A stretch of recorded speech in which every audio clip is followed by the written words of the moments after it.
Hey y'all, I'm Ryan. And I'm Nanci.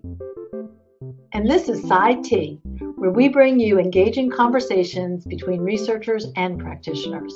We feature leading experts as well as early career researchers in psychology and beyond, who will be speaking with other professionals working in settings such as hospitals, schools, and governmental agencies. So grab your tea or drink of choice and enjoy the conversation. We want to welcome everyone, and I'm going to start off by welcoming our first guest, Dr. Beth McGee.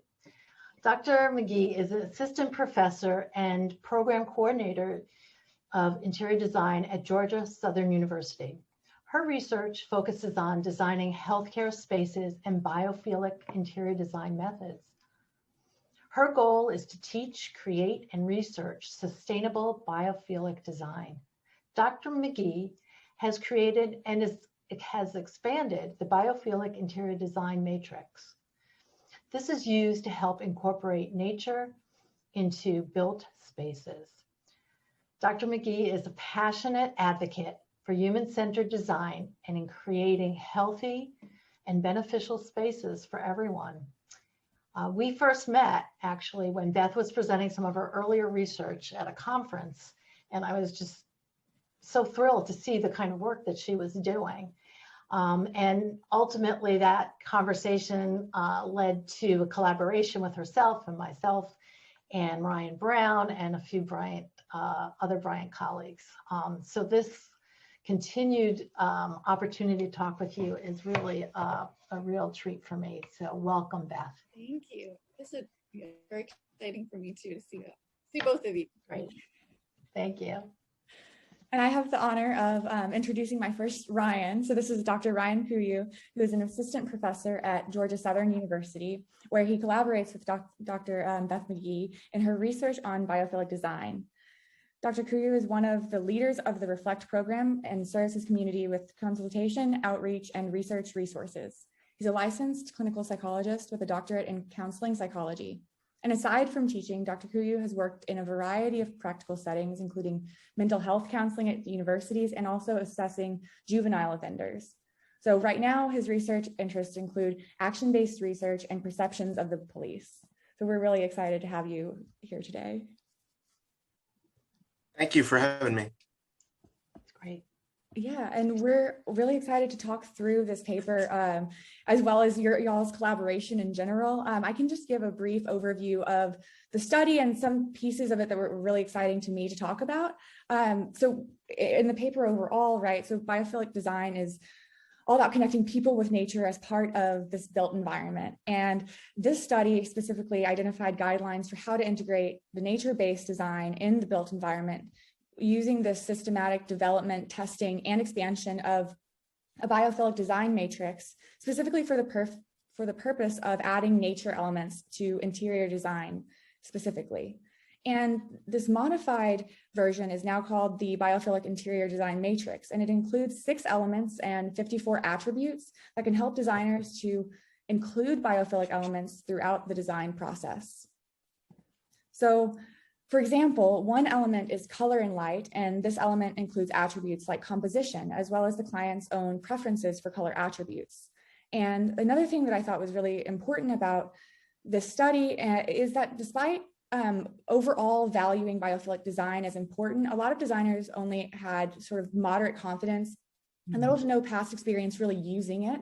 So I really like that the goal of this study was, and the goal of this tool is like supporting designers for using what we sort of empirically know can help mental health and everything else, right? And just providing this tool so that it's a lot easier to access these resources and implement them well. So I am really excited just sort of to start off by hearing from you, Dr. McGee, on more about the design and beginning of sort of this biophilic interior design matrix.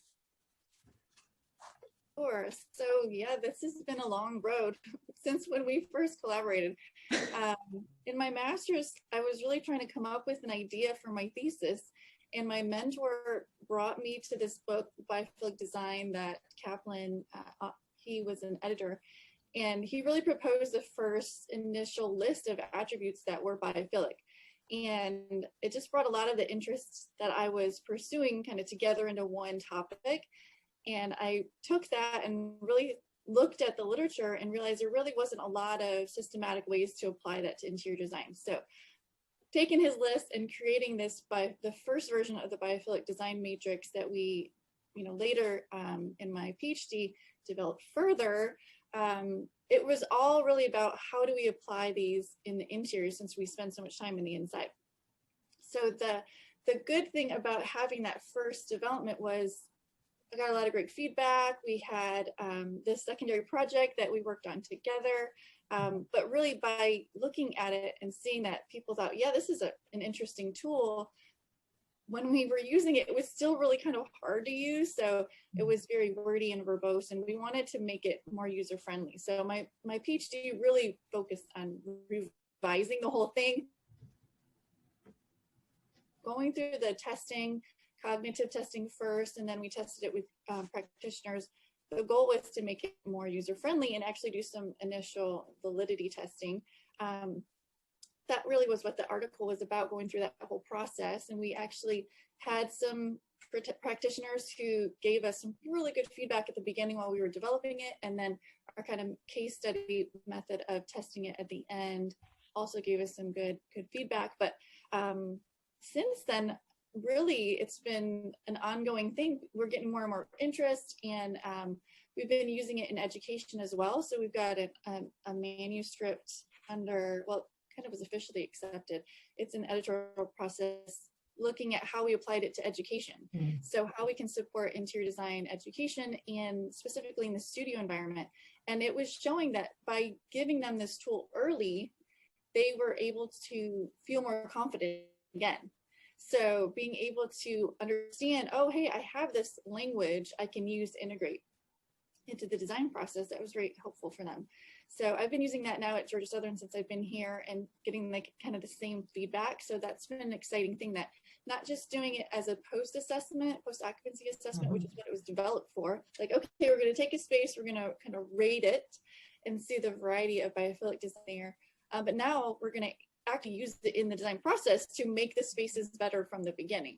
So that was really exciting to me. And we're just finishing up also, it's in analysis stage, expanding that to Chinese. So we got the whole thing translated and had similar feedback as well. We got the validity reaffirmed. And so, I mean, it's been really exciting to see how it can expand, and we're getting good feedback from the users. The more that we get to test and get their feedback, the more I'm going to kind of continue to improve it. But that's really the basic intro into that article and kind of where the BIDM came from, where it is today.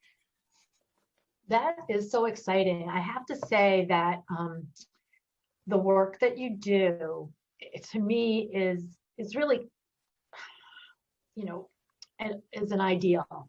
In other words, I think that research is really important. We think research is important, and we know it's necessary. But to be able to have your research and see the application right away, directly, and that you're working with the people that are using the research, all in one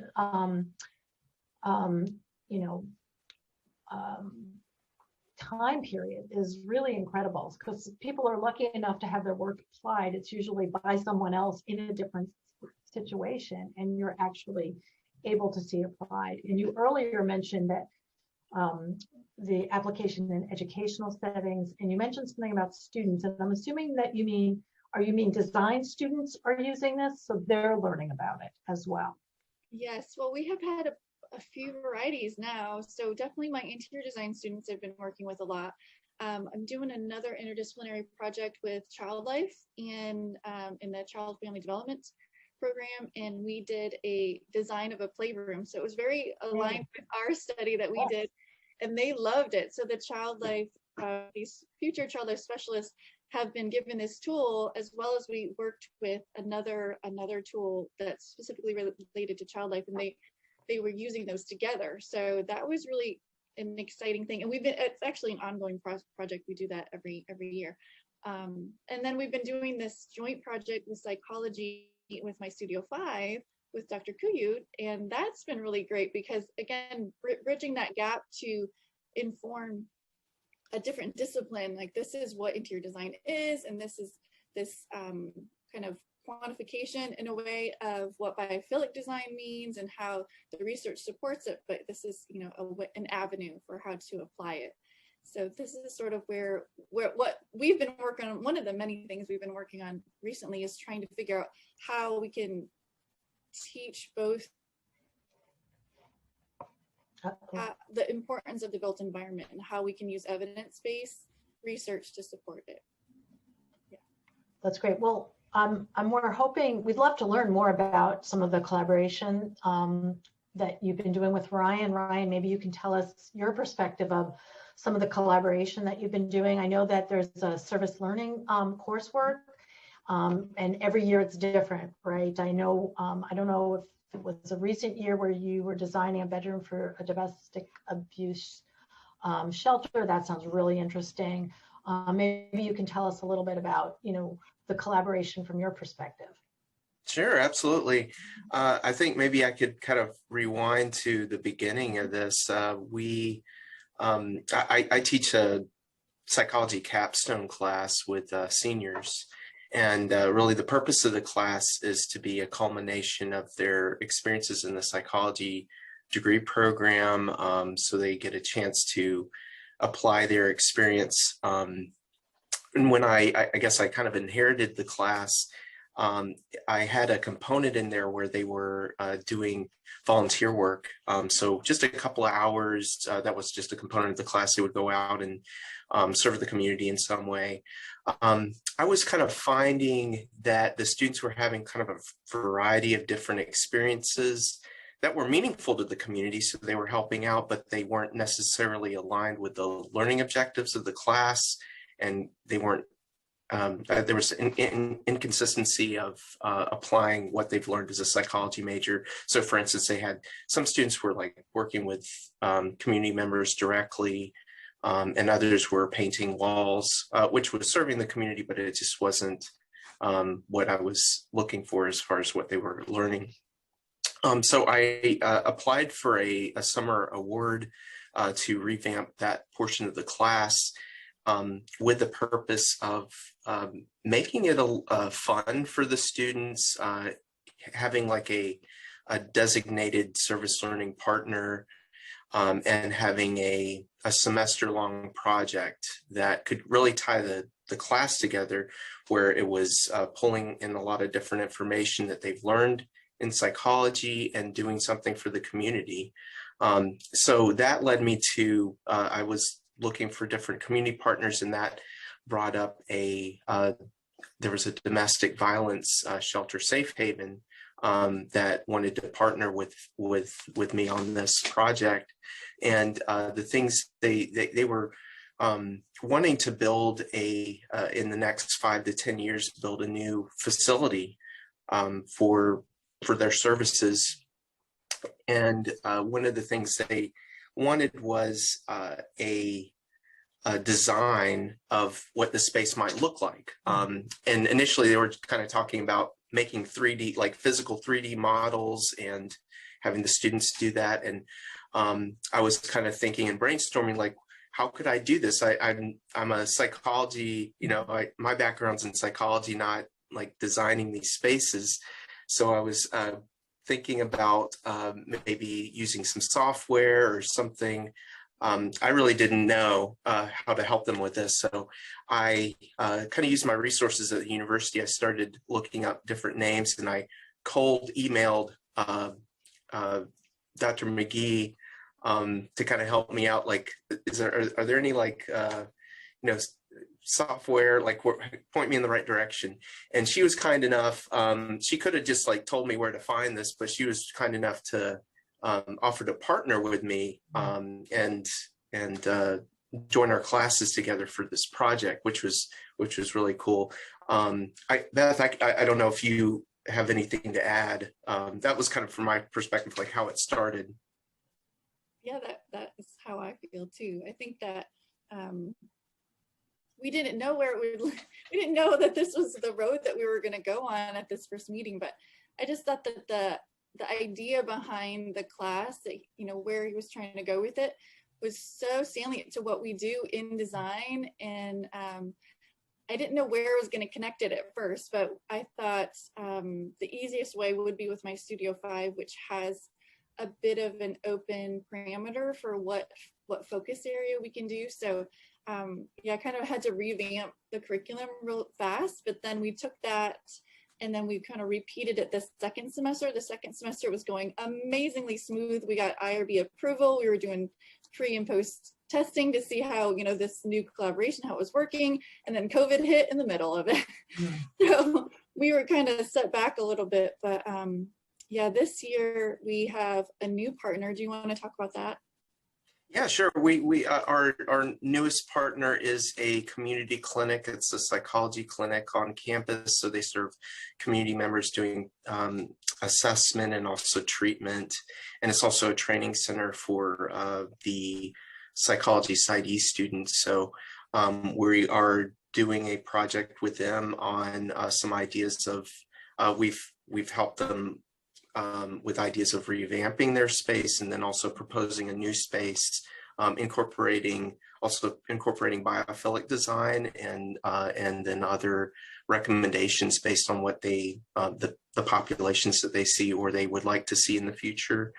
So that's the current project, and we're fortunate because a lot of how we set up the project, it was easily translatable to an indirect project where students could work on this remotely instead of having to be somewhere physically.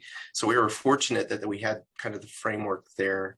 Yeah, that it's continued to be successful, and we've done some refinements along the way. So are your the students are involved? I know it's the psychology students, but are there also design students then involved? Mm-hmm.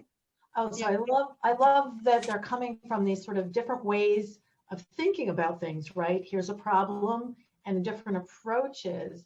So is it that the content helps them kind of come together and speak the same language, or are you directly kind of teaching, here is a shared language? Like, how does that go to get these sort of two different groups that care about the same thing, but come in different ways? Like, how does that happen? It's definitely been an ongoing process. We're still refining it, but I think that the main thing has been that we have found that has been helpful has been that we have had very transparent deliverables throughout the, you know, from the beginning, and that has been very beneficial. So that, I mean, as much as possible, we're trying to make it clear to them what they're supposed to, like, who's responsible for what. We try to have as many individual responsibilities as well within the group. That has been helpful. But one of the main things I think really is the fact that we both have kind of been guest lecturers in each other's classes. Mm-hmm. So it's been really nice to have like an intro to psychology in a way in my class, and then I do the intro to interior design and biophilic design in his class, and I think that starts a conversation being able to bridge, and they start to see why they're doing the project that they end up doing. That's great. I remember because I have taught environmental psychology and I love the discipline, just reading essays from designers, architects and designers, and they're, you know, sometimes saying, we really need to be listening to, you know, behavioral scientists, but it's really hard because you have your own training and there's a lot to it. And then on the psychology side, I feel that there's sort of a lack of awareness about when we talk about environment, that it also includes the environment that we create. Mm-hmm. And so the fact that the two of you are trying to bridge that divide is powerful, especially because you're on top of all of that, you're trying to impact the community in a positive way. So hats off to you guys. We're still kind of refining that, like Dr. McGee says. We've come up with some additional ways of helping them kind of collaborate and communicate. We have one thing we did this semester is we had some specific assignments where they need to collaborate. We called them interdisciplinary consultations. So they one class will have some deliverables, like Dr. McGee's class had submitted some designs to my class, and they had to provide some feedback about that. And then they had to respond to that feedback. So we're trying to, there's different ways we're trying to tweak to bring them together and share ideas. That's such an incredible skill too. I'm just thinking of the like talking across different disciplines and the like the translation element that goes with it. I'm just thinking that as like a very recent undergraduate, that would be a huge draw to me in a class. Just in terms of going beyond what sort of your major would necessarily dictate. So I could see that being a huge draw. It's interesting because that's one of the things that we found along the way, is that he was using one term for something that I was using a different term for, but it was like the same thing. So being able to kind of, like you said, bridge that gap and talk the same language, we've been able to do that. What was that term? I can't remember. Well, there was a couple. I think the one that's on my mind is the idea that we call it a program, as far as where we create that list of needs, and you would call it a needs assessment, right? Right? Mm-hmm. Yeah. So, but they're very similar. It's like, what does the client need, right? So I think that was one thing that we were like, oh, that's okay. This process is similar. I was just curious. Yeah, right. And this is off a little bit more, but just on the client front, I'm just curious in terms of who's applying the modified biophilic matrix. I'm just curious like who the clients are and what sort of domains they're in when they're using it. I think you mentioned like some education as well, but I'm just curious sort of the distribution there. You mean as far as who's actually used it and got like given me Yeah. feedback? Or? Yeah, or who sort of you think the target, and I'm sure it's broad, right? But who is sort of jumping on it now? And then alternatively, my thought is also like, what spaces like is it not being applied to that it would be really beneficial potentially?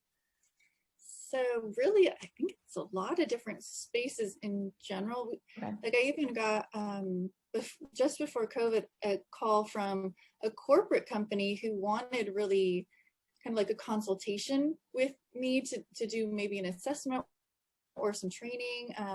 So there's that world, the healthcare, the nonprofit. That's what I've been doing in my studio. So we have been incorporating it in that way. I don't get a lot of feedback because it's kind of just out there what people are doing, but I do get emails quite frequently from master's students around the world actually who are really interested and want to figure out how they can work it into their thesis or PhD as well. But and we've gotten a few partners who have been coming up with ideas even in as instructors, like, hey, I want to do something with this. What do you think? This is my idea. So I might not be on their final paper or anything, but like that consultation happens at the beginning of like, what do you think? So that's been really interesting to see people across the globe kind of reaching out. I need help with this. What do you think? So yeah, I feel like there's not one market really that stands out in my mind specifically. But I mean, the goal of it was to be very inclusive, that everybody can have access to it. That's why I have it free on my website. You can get the list of features. You can look at all the visuals and get some ideas with the examples that are offered. And then I link it to research to when I have it to guide especially practitioners. You just need it real fast. You need that information quick. You don't have time to do a systematic literature review on something like that. So that was kind of the goal of all of that. Yeah, that's really helpful. I also just love the incorporation of students, and it sounds like to me that just means like what a success it is if you're getting so many young people like excited and wanting to sort of go down that route with their own work as well. And I really like that you sort of incorporate students in the paper as well as sort of like giving feedback and everything else as part of the process. So the overall student mindset here is wonderful.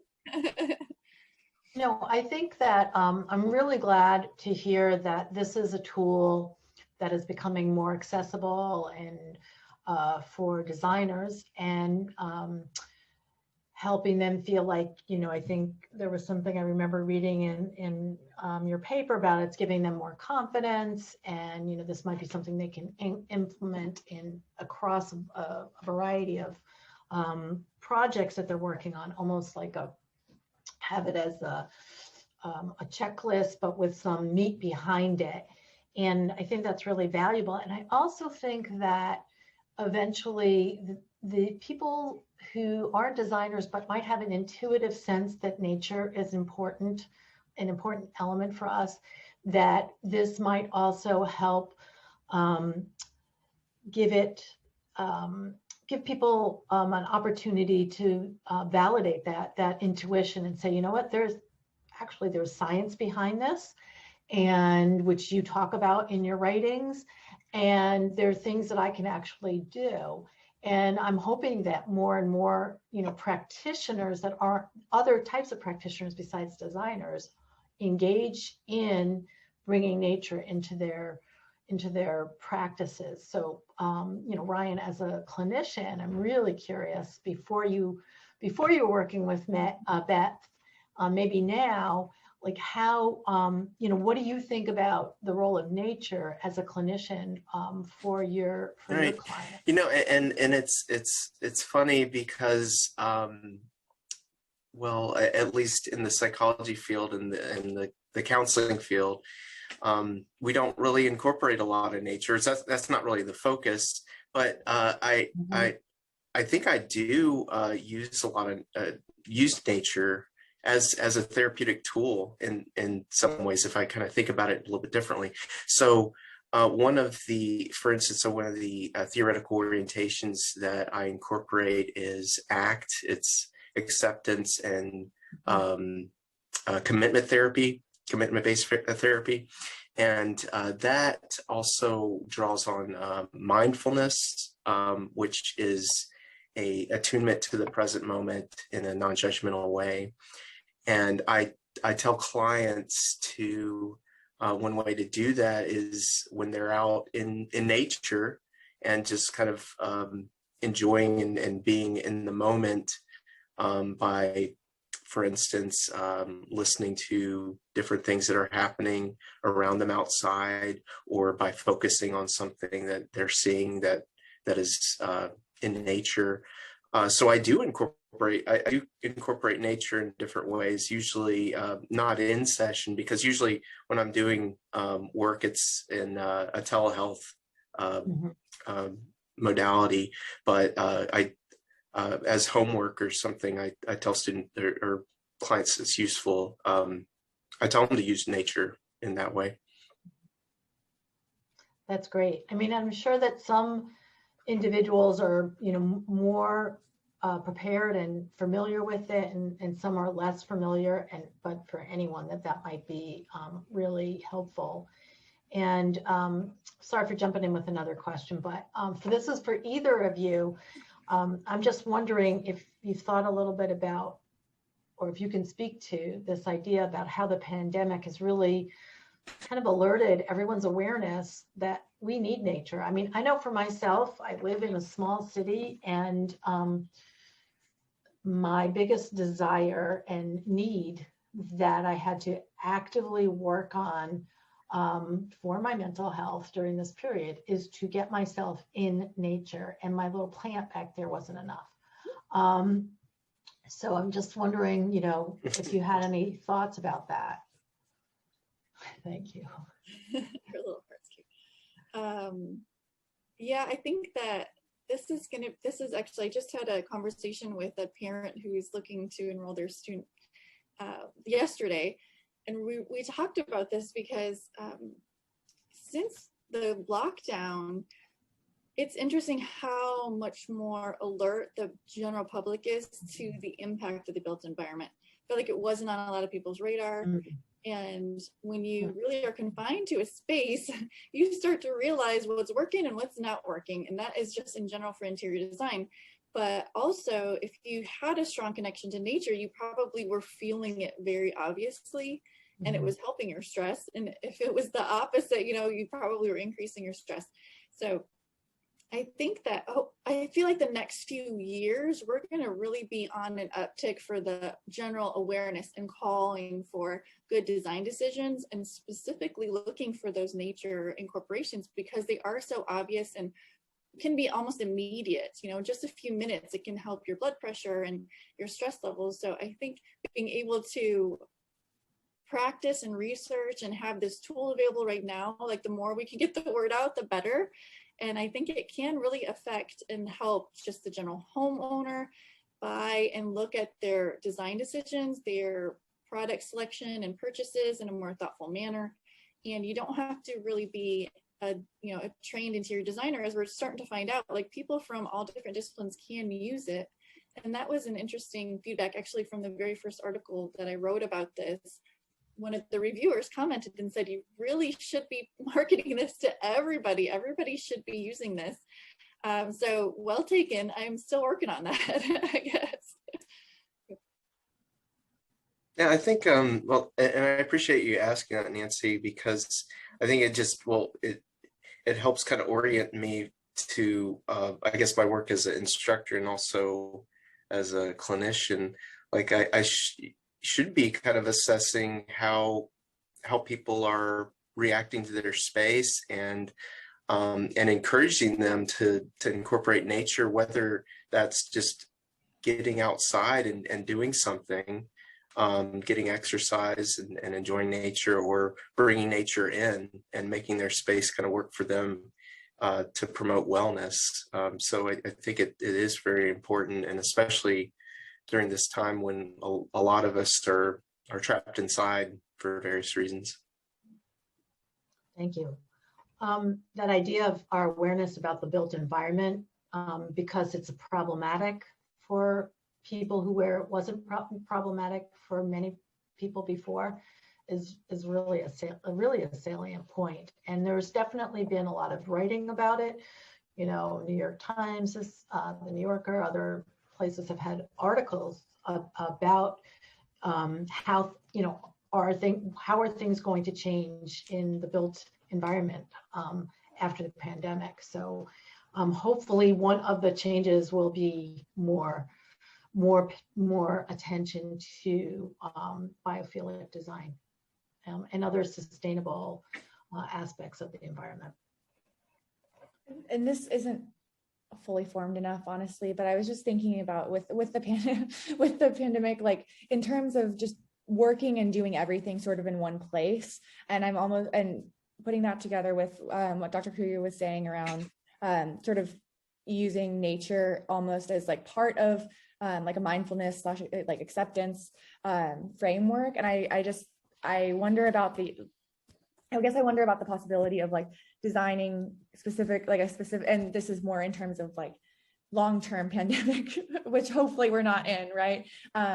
But if you are, for whatever reason, homebound, right? So potentially designing like the difference of the rooms being those biophilic elements. And that's sort of what can help you sort of transition throughout your day, potentially from like work to sleep, and not be doing that in the exact same type of environment almost.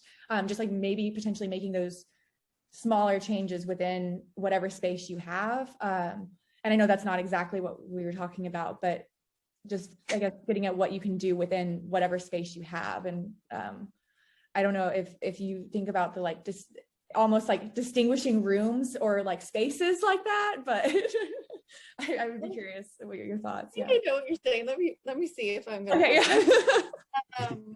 I feel like yes, you probably, if you have some defined roles or uses for spaces, even if it's like a loft and it's all open, you still have kind of designated zones. That can be really good for you to kind of set aside that like your directed attention if you're at the work, and then just something more, you know, relaxed where you're in your sleeping area. Having the addition of daylight, of course, is, you know, has lots of research to support that. If we have that really bright light, that full daylight, full sun in that kind of noon-ish time, like 10 to 2, that light is the most important for us for having the chemical release so that we can get proper sleep at night. So being able to have that true circadian rhythm through the lighting And even if you have to use an artificial system, there's artificial indoor versions of that now that can support that. And that definitely can help if somebody is completely inside all the time. And I would say starting with that, there's lots of research to support that. The integration of plants, of course, is like what biophilic design is, I think, most known for, but we're talking about how, you know, there is a lot of other attributes. That's why I have this list of 54 features, but we don't want to forget that too.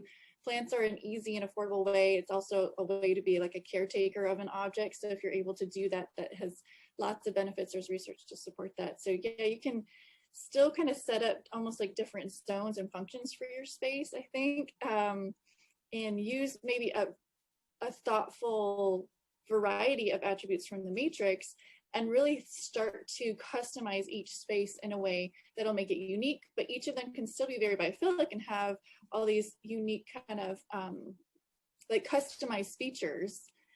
Does that make sense? Is that how? Yeah, no, I love that. Yeah, I love that. And just that it's not like you have one space that's super nature heavy and one space that's not, but like just the integration of those features can be different in different spaces to give you sort of just the feeling of switching through different environments. I know throughout the last year, I've felt really lucky just to be in Texas, and Dr. Weinberger is in Rhode Island. So I've been seeing that it's been much easier for me to get outside and weather-wise, right, than if you're in a like Northeast, in the Northeast generally. So I think I like a lot of other people I've been thinking about, like, what do you do when you really are sort of more confined to one type of space? That's helpful. It's the most challenging, I think, for urban environments who don't have beautiful views outside. Like if you live right on Central Park in New York City, that's a totally different environment. Obviously, you know, the size of your space probably is bigger too, but then like a teeny little loft somewhere down in the middle of Soho or somewhere.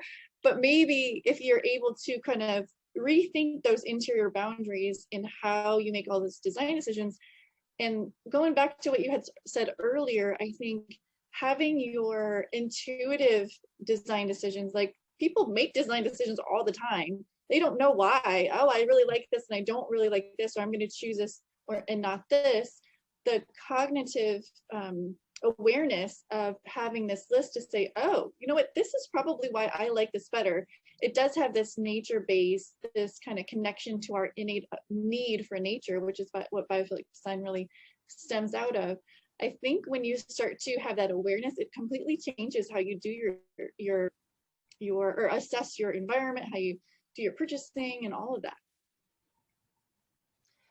I think this is really helpful, not only to me, but maybe for others. I feel like it's very validating because of the choices that I have been making, especially during this time period, and trying to bring in some more nature and bring it close to me. I've talked about this before to Ryan. She knows this. The best pandemic gift I got for myself was a window bird feeder that's right there. And it's just been the best thing. I mean, I can't even put it into words how powerful it has been. And there was a huge shift for me when I did that. And they're frequently there. They're right, little finches there right now. So, I mean, not everyone would respond in the same way. So it's like people have to respond, figure out their own things. But everything that you're saying is really validating to this need. And the need is always there, but it just, as we've been talking about, has been elevated during the pandemic. Yeah, this list is supposed to be very user-centered. It's not a check all the box instrument. It's very much a personalized assessment of what works for you or for the client, and it's different than like a lead checklist. So you have to get this, this many points or something. Do you think or what could you articulate if there are any remaining barriers for designers to be using the matrix in their work? I am working on that with a couple guys out of Europe right now. We're really trying to reassess how we can even kind of condense it a little bit more and make it more usable. The goal of having the 54 is really to give you choice, like to give you this freedom of options. And so we don't want to like completely get away from that, but we're still kind of tweaking that. We're hoping to create an app for your phone that you could use to do an assessment or use for creative ideation. So we've got that already in the works. I think the general level of awareness, the more that we can educate the public about any of this, the better. Well, I'm just going to make a commercial for psychology, because I think those projects, Ryan, your students can help with doing the usability of an app, how well is this working, and things like that, with their research skills. That's a strength of theirs as well. So, hopefully you will continue to collaborate in all sorts of creative ways. I'm sure I will. I will ask for help very soon. That's fabulous. I mean, I'm wondering if there are other things, other kind of specialized knowledge, Ryan, that you have, or insights that you have that you wish that designers would know about it. It may go beyond biophilic design. There may be other things. Are there things that you wish either designers or researchers would ask you as someone that has both the clinical and the educational background? It's kind of a big question.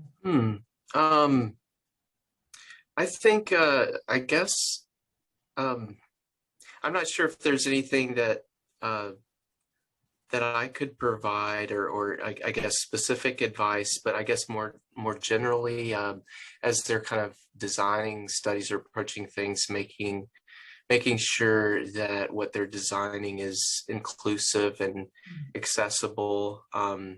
We've done some in our collaborations and our research.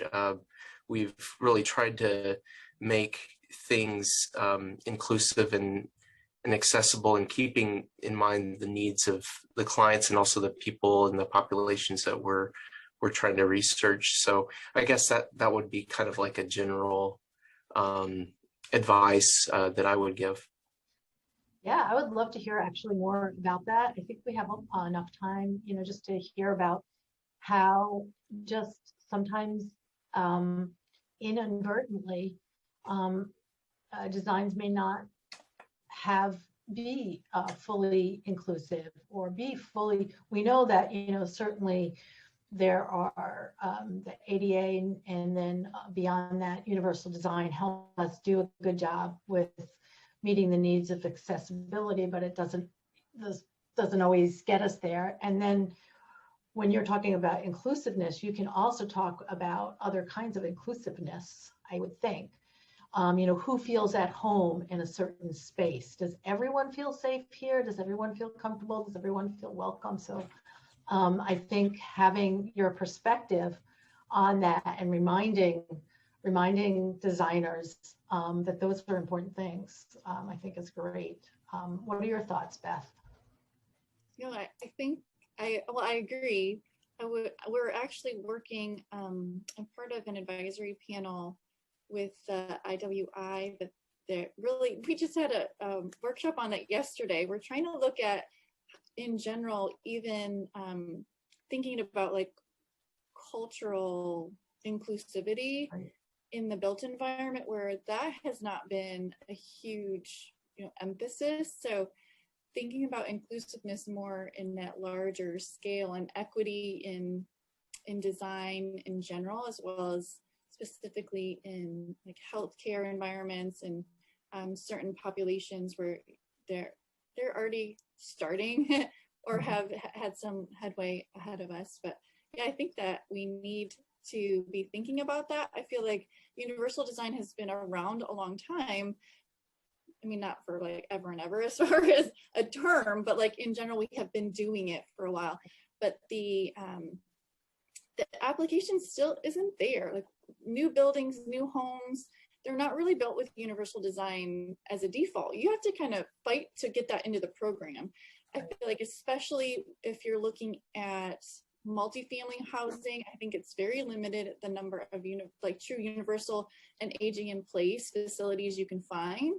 So even though the research is there, we're really not there yet as a society that is valuing this idea of inclusiveness and supporting the fact that you want to stay in your home healthy as and supported as long as possible with minimum remodeling. So we don't want to have to add grab bars after the fact. And if we even just break a leg and you're using crutches, you realize how not inclusive your built environment is. So it doesn't have to be a lifelong thing, but the more that we can think long-term in our building decisions, the more sustainable it's going to be, as well as it's going to be helpful for all users. So there's little things that you can do. For example, I just switched out my door hardware to my entries to, instead of the round knob, to a lever, which even with my hands, because I have some, I think early arthritis, just that motion is very challenging to do. So there's little things like that that could just be standard practice. Right. But we are really not there yet. So that's another thing. I feel like the more that we can inform builders and stakeholders in all manners for general easy things, like putting blocking in the wall when you're building your house, so that in case you need to add a grab bar, it's already there, because it's at set spots. It's very easy to do when you're building. It costs like hardly anything, but the planning that's involved is not really that common. So there are definitely things like that we could do that's easy to be more inclusive. I think that was like one of our objectives. Well, for the class, it really came out with the projects that we did. So the culmination of this service learning project this year was to present at a diversity fair that our university was hosting, and we instructed the class to, each group had to have a diversity theme incorporated into their design and recommendation. So for instance, and it had to be applicable to the site, to the center and the populations that they're seeing. So for instance, one group did recommendations for older adults with dementia, and another group did for persons with anxiety disorders. So we really tried to build that awareness with the students and in our instruction, of being inclusive and being mindful about different people that are going to be using these spaces. I love that. I mean, I think that even if someone doesn't fit into one of those particular categories, it's very empowering to see that changes can be made to be more inclusive, and that there's some creativity there that could represent their own needs as well as people that they care about. So those are great examples. So I know we need to wrap up soon, and I just want to make sure that we give you a chance to, if you have any other remaining thoughts or questions for each other. I know that you collaborate a lot with each other, and hopefully this is inspiring even deeper thoughts about the work that you're doing. I know we're learning a lot, and we've learned a lot today. And if there's any things that you want us to know, shout out to any organizations, or we're getting to hear about a lot of different exciting things that you guys are working on. But I've learned a lot. You've reinforced a lot of things that I was familiar with. The study is fantastic, and I hope that any of the barriers that people do have in improving their spaces, either for themselves or for their clients, they can overcome with this matrix, and with your outreach work that you're both involved in. So thank you both so much for sharing today. It's been fantastic. Thank you. Thank you. I especially appreciated there at the end when you're talking about sort of how you can design it for an aging population, or just people who we know will age. And the idea, I think that strikes me a lot, of like things that aren't that hard to do in the planning process that can make it so much easier for people in the future who are moving in and out of the house or living in the house and things like that. So that part in particular really resonated with me. And I'm again grateful that y'all are doing the work that you're doing, and also that you came on Sci-Tea. Yay. The invite. This is great. Yeah. Well, Thanks for inviting us. Oh, Yes, thank you so absolutely. much. If you want to share my website, you can put that on the screen. And yeah, free access to whatever. That is wonderful. Yeah, that's perfect. We will definitely direct people to check out your website and all of the information that is freely available there. So I am excited. I was looking at it before this and thinking about my own space. So anyone that is interested can also do that.